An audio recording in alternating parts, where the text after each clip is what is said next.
Australia cannot rely on the United States to protect Australia's interests at every turn in the implementation of their geopolitical ambitions.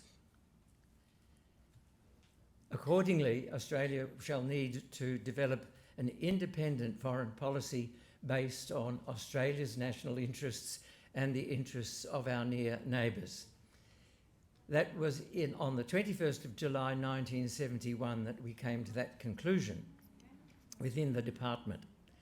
That advice was suppressed and never went to government simply because the people at the top were afraid that that would mean that the United States would disengage from our region.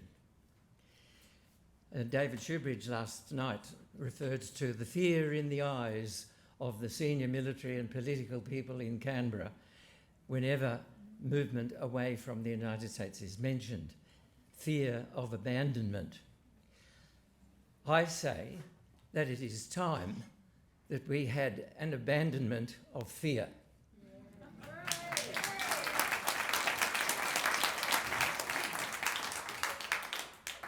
I can't believe that I have spent 55 years basically struggling to disengage from the stranglehold of the United States. Australia is the only country I know of in the world that has surrendered its sovereignty willingly, gladly, and without a fight, to the point where we now have really no genuine sovereign control over not only our defence, but every aspect of our national life, economic and political, media, etc., etc. We are thoroughly under the boot of the United States.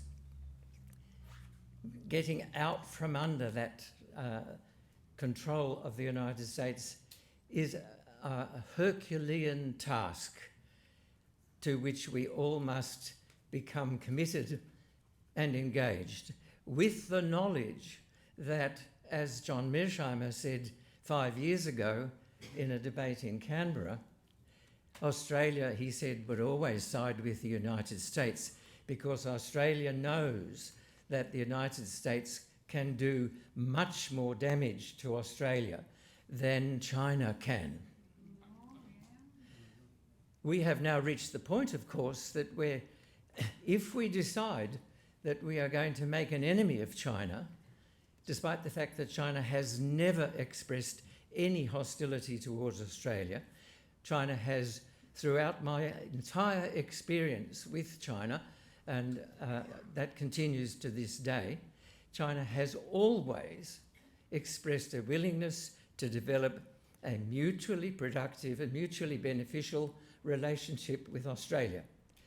Australia has time and again slapped away the hand of friendship from China at the behest of the United States, which of course now has control, in particular, over our digital communication systems. We had the opportunity to diversify, but at the behest of the United States, we refused to allow Huawei to bid for involvement in the development of Australia's 5G network. So quite literally, if we stand up against the United States could simply switch us off. And we have to face that possibility.